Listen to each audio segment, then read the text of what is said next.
Salut à tous. Aujourd'hui, on est là pour une nouvelle critique, comme j'avais pu faire l'année dernière avec des films, des séries et des livres. Et aujourd'hui, au lieu d'en faire 30, j'en ferai 24. Donc on commence avec la saga des American Nightmare, avec le 1 du coup. Le concept du coup, il est assez réaliste et choquant quand on imagine ça.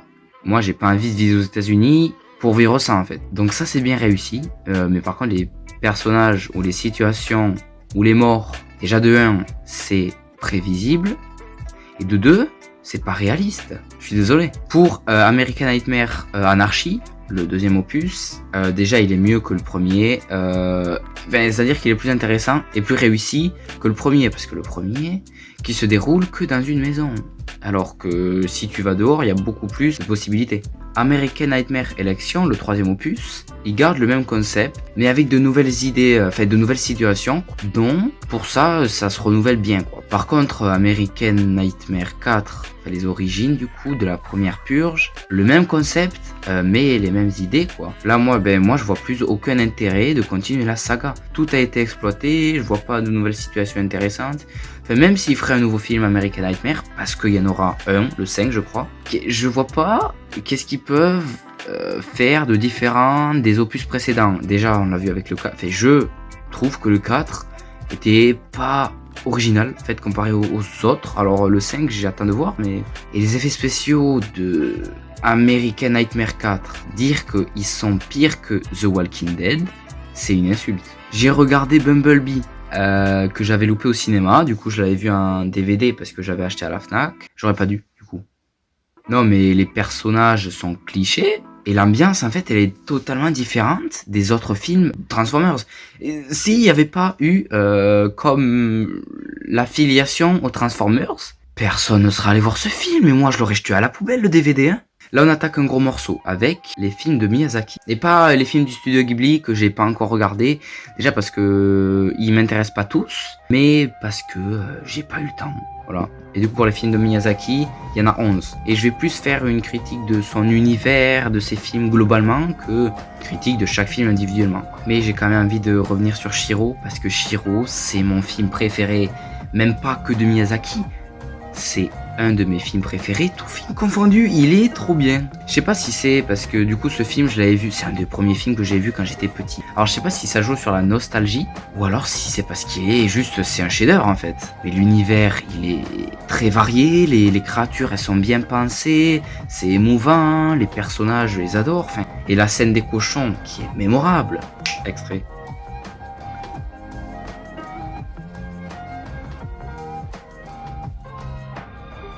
Et surtout, j'ai beau l'avoir revu 3, 4, 5 fois, je me pose toujours autant de questions. Comment ça se fait que ce monde n'ait pas été découvert par les humains?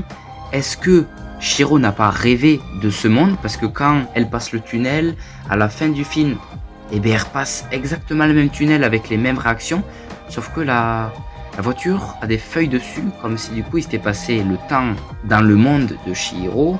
Alors, je me pose beaucoup de questions en fait. Et cet aspect, il est aussi valable pour Totoro. Je me pose pas mal de questions. J'avais vu une chose comme quoi en fait, Totoro et les animaux, c'était une invention de la petite fille. Comme quoi en fait, les films de Miyazaki, c'est un peu sur l'interprétation. Ça dépend de chaque personne en fait. Et du coup, comme je l'ai dit, j'aime Chihiro pour ses créatures et son univers et tout. Et moi, mes films préférés de Miyazaki, c'est ceux comme Chihiro, qui ont un univers très original, avec des créatures différentes et tout. J'ai aussi bien aimé Nausicaa, pas pour ses temps, ses créatures et tout, mais l'univers post-apocalyptique, je l'ai trouvé très bien amené, la sorte de prophétie et tout. Cet aspect du film, j'ai bien aimé. Et surtout qu'aussi, ces genres de films post-apocalyptiques, bon, assez réalistes pour le cas de Nausicaa, c'est pas trop le cas du coup, mais ça m'a toujours fait bader, en fait, de me dire que moi, vivre dans le monde de Nausicaa, ça me fait bader. Et c'est pas que le cas de Nausicaa, c'est beaucoup de films post-apocalyptiques en fait. Et c'est là qu'on remarque que l'univers de Miyazaki, il est divisé en deux parties. Une partie, comme je l'ai dit, avec Chihiro, on peut même rajouter le château ambulant, Princesse Mononoke, parce que c'est des univers avec des créatures, un monde pas commun et tout. Et moi, c'est ce que je préfère, parce que la seconde partie des films de Miyazaki, c'est des films plutôt réels. La plupart pourraient se passer dans notre monde. On a l'exemple avec Kiki la sorcière, la petite sorcière, Porco Rosso et tout, et même Ponyo. et j'aime moins parce que c'est moins fantastique. En gros, il prend un élément fantastique, par exemple, on va prendre le cas de Porco Rosso avec une malédiction qui transforme le mec en cochon, dans un monde assez réel avec des avions en Italie et tout. Et j'ai pas trop aimé du coup ces films-là. Et j'aimerais aussi parler du 11e film de Miyazaki qui est Le vent se lève, que je n'ai pas regardé. En fait, j'ai commencé les 20-30 premières minutes et je n'ai pas aimé. Alors je l'ai pas regardé. Mais je le regarderai bien un jour, c'est obligé en fait. Je peux pas ne pas le voir. C'est juste que j'ai pas accroché au début. J'ai pas eu l'envie de le continuer depuis tout ce temps en fait. Oh là là, les films qui arrivent, ils sont trop bien. Déjà, Shutter Island. J'ai douté jusqu'à la fin de l'identité du personnage de Leonardo DiCaprio. Le film joue sur ça, entièrement sur ça. Est-ce que le personnage de DiCaprio est un vrai enquêteur ou alors est-ce que c'est un patient de Shutter Island? Et moi, jusqu'à la fin, j'ai vraiment douté. Il y a quelques petits détails que j'ai pas trop compris, mais sinon, c'est vraiment un film à énigme ou un thriller.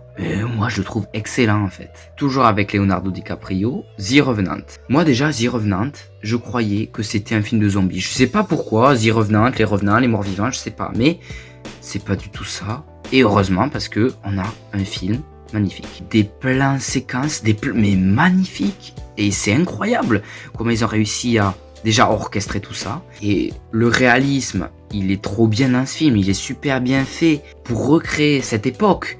Avec les Indiens et tout, je trouve ça super. Après, on a La Plateforme. Ce film, il m'a fait bader. Alors moi, j'aime pas trop les films qui critiquent les classes sociales, quoi. Enfin, c'est pas que j'aime pas ce mouvement, enfin, pour que tout le monde soit égaux. Ça n'a aucun rapport. C'est juste que, bon, tu fais passer ton message à travers un film, tu peux le faire passer d'une autre manière, je trouve. Mais bon, c'est un autre sujet. Mais du coup, pour le cas de La Plateforme, c'est un peu ça, quoi. Avec du coup ceux qui sont tout en haut, qui veulent pas laisser aux autres, tu peux vite dégringoler d'un coup. Bon, voilà. L'ambiance de ce film, malaisante. C'est fou d'arriver à faire ça. Je sais pas, l'atmosphère qui se dégage avec, je sais pas, des personnages mystérieux. Le mec qui s'enfile la nourriture dégueulasse avec des plans comme ça sur sa bouche. Le mec est sadomaso, quoi. Je parle du réalisateur du coup.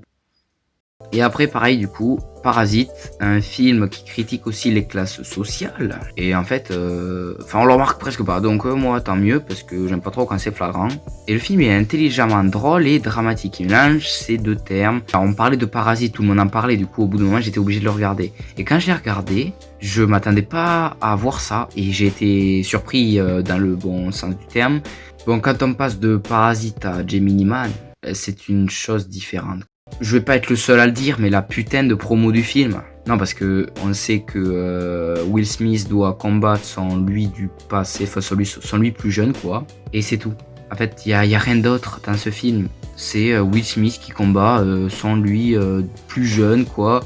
C'est tout, c'est pas intéressant en fait. Et c'est pendant cette période que je regardais pas trop de films. Enfin, je regardais surtout des séries. Et avec ce film, je me suis rendu compte que en un film de 2 heures, tu peux pas trop jouer sur l'empathie et le développement des personnages, tu vois, comparé à une série. Là, je me suis rendu compte, je sais pas parce que si c'est parce que ce film pue la merde, ou parce que juste c'est les films, quoi. My Hero Academia, Heroes Rising. Il est incroyable ce film. Déjà parce que l'histoire était inédite, c'est-à-dire que si je regardais l'animé, j'aurais été moins surpris puisque je lis le manga moi. Mais là, l'histoire, elle était super, on a de l'empathie pour les élèves, même si on sait qu'ils meurent pas. Voilà, il y a aucun argument, mais j'ai putain d'adoré ce film.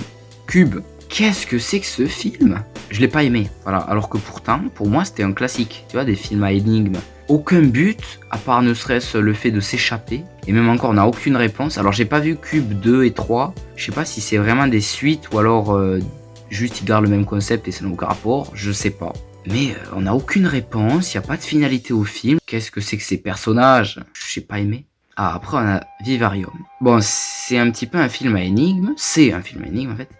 Mais bon, c'est pas le meilleur du genre. Pourquoi? Parce que, encore une fois, il n'y a pas tellement de finalité. Enfin, je sais pas. Alors oui, c'est un peu malaisant. Ça, c'est bien réussi, je trouve. C'est malaisant, on se pose beaucoup de questions. Mais une fois le film terminé, ben bon. Moi, je me suis dit que c'était pas très original, tu vois, comme film. Réservoir Dog, qui est le film qui peut montrer que, avec peu de choses, on peut réussir à faire un film excellent. Juste un bon scénario et une seule pièce il a réussi, Tarantino, à faire un de mes classiques. J'ai été vraiment surpris quand on a appris qui était le traître, et les actions qui s'est passées, les détournements aussi. Ça, c'était intéressant parce que du coup, Tarantino, à cette époque, il était pas très connu, il avait pas beaucoup de budget. Et la façon dont il détournait certaines scènes et tout, j'ai bien aimé. Et puis, Tarantino, c'est mon réalisateur préféré. Parce que j'ai regardé Pulp Fiction, et Pulp Fiction, c'est mon film préféré de Tarantino. J'adore sa manière de filmer, sa manière de monter, tout, avec ses musiques, ses plans. Et Pulp Fiction, pourquoi je l'adore? C'est inédit, en fait, c'est original. Il raconte 3 histoires qui... On voit qu'elles ont tout un lien, il y a carrément des flash forward et tout, c'est mystérieux, les personnages ils sont attachants et tout. Alors juste pour ça, j'adore ce film. Et après il y a Inglourious Basterds, toujours par Tarantino.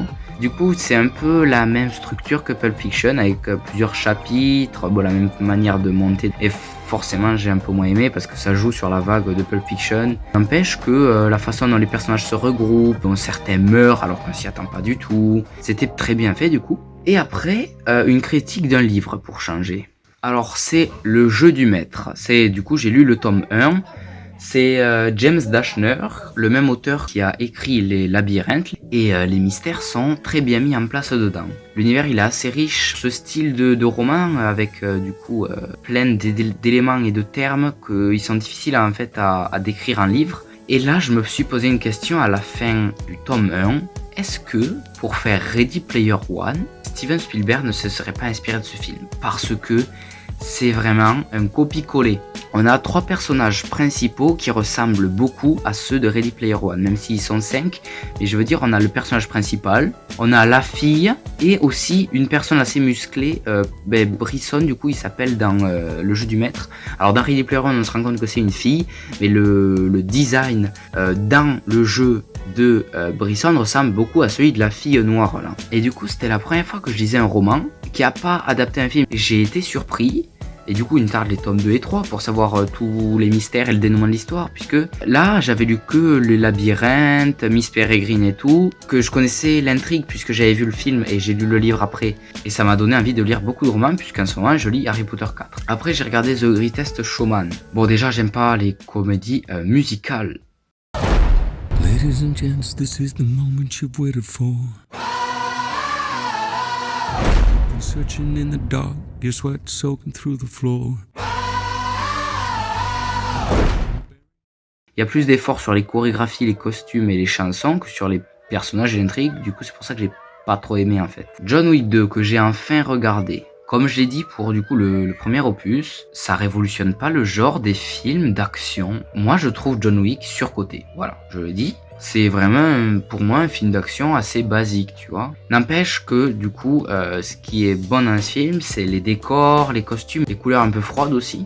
Ouais, c'est les chorégraphies aussi des combats sont très bien réalisées, j'ai bien aimé ça. Après, j'ai regardé Amityville, La Maison du Diable, un vieux film d'horreur qu'on peut considérer comme culte pas pour moi du coup, parce que bon, ce qui est bien, c'est qu'on a l'ambiance des vieux films d'horreur comparé à maintenant. Voilà pourquoi j'aime pas les films d'horreur de maintenant, c'est que tout se joue sur des putains de screamers, il y a que des effets spéciaux, alors qu'avant les mecs ils se démerdaient pour faire des putains de bonnes choses avec des masques, des bonnes réalisations et tout. N'empêche que du coup c'est pas parce qu'il y a ça que le film est bon, c'est le cas avec Amityville du coup. Il y a pas trop d'explications sur les mystères du film, pourquoi il y a des putains de sang qui sortent de la maison. Dès que j'ai fini le film, je me suis dit quoi? Enfin, du coup, j'ai pas eu d'explication. Et pareil, un film d'horreur, Projet Blair Witch, qui lui est assez culte, même si j'ai trouvé assez lent. Mais du coup, la lenteur du film joue sur le réalisme du film. La menace inexpliquée qui est tout le temps présente et la fin, ils m'ont fait flipper. I just want to apologize.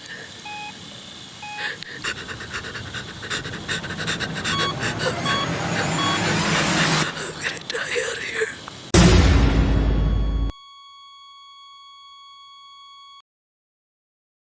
Et pour conclure sur la saga John Wick, j'ai regardé Parabellum. Bon, c'est une bonne continuité aux deux, mais ça garde les mêmes codes. Et juste pour ça, du coup, ça fait que moi, j'aime pas trop parce que pour moi, c'est pas révolutionnaire en fait. Toujours les personnages invincibles. Putain, John, qui ne meurt jamais. Bowery King, le personnage joué par Daniel Fishburne, il a carrément des putains d'entailles. Le mec, il survit quoi. J'ai envie de me le faire moi-même pour voir si on survit. Je pense pas, donc je vais pas le faire.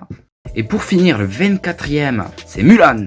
Déjà, je me souviens presque pas du premier film, le film original là, déjà parce que je l'avais pas trop aimé. Mais n'empêche qu'il me semble assez différent de ce remake. Et enfin, c'est sûr, puisque j'ai vu des critiques qui disent que, comparé au Roi Lion, Mulan il est différent du film original. Hein, parce que Roi Lion, copie-coller de mes couilles là.